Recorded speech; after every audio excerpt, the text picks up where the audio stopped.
throughout Chanukah, the small paragraph of Al Hanisim is inserted into our Shemona Esrei. It's also inserted into our Birkas Hamazon, into our benching, our grace after we eat. And I want to focus on where it's placed in our Shemona Esrei. And of course, it is followed by the longer paragraph of Bimei Matisyahu.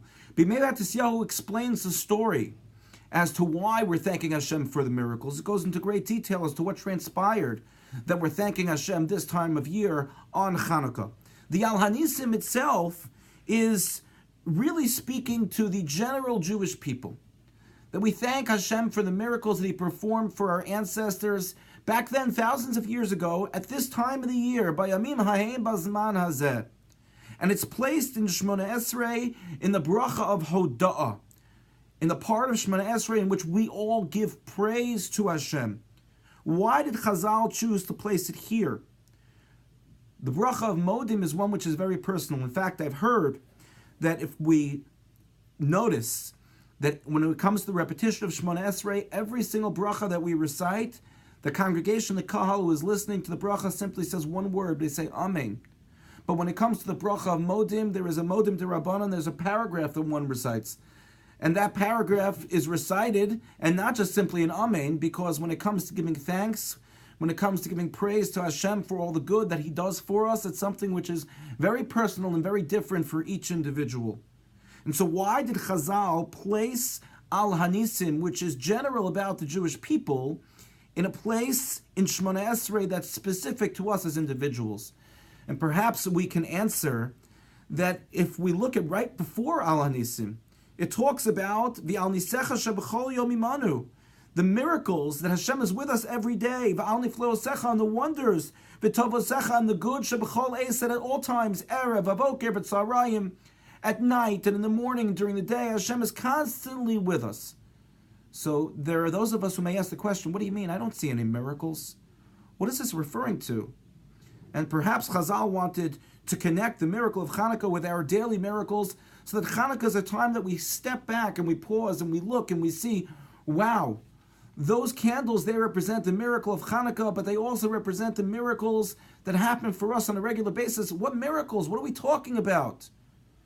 So this past week, on Erev Chanukah, Jewish people, Klal Yisrael, suffered a tremendous loss. We lost one of our Gedolei Hador, the great sages of our generation, Rav Aaron Leib Steinman. And Rav Steinman was a tremendously humble and huge Baal Midos.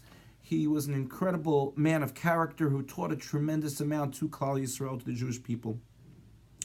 And one of the very powerful stories that has been going around about Rav Steinman is that he passed away at the age of 104. And it was only a few months ago that a young doctor walked over to Rav Steinman in the hospital and said, Rabbi, you're living on a miracle.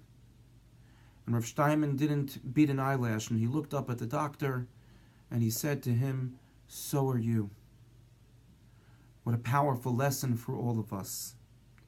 Chanukah is a time for us to step back and realize that everything that we do at every moment of the day, the ability for us to breathe and to see and to move our bodies and to interact, and for our minds to be able to think and function, is a miracle that Hashem performs for us every day.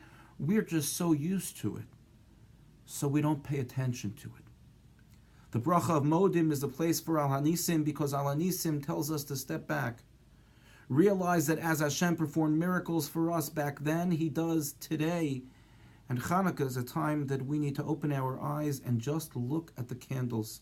We can't use the candles, just look at them.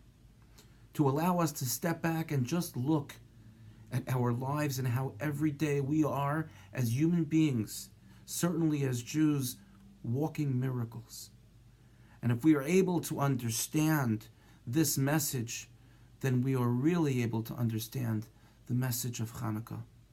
The miracle that HaKadosh Baruch Hu has never left the Jewish people, and Hashem continues to perform miracles for us, not only thousands of years ago, but even on a smaller level for each and every one of us today. If we are able to internalize this message when looking at those Chanukah candles, then the message of the candles will not be extinguished at the end of Chanukah or when the flame goes out, but the message of Chanukah will be with us for the entire year and for our entire lives. Chanukah Sameach.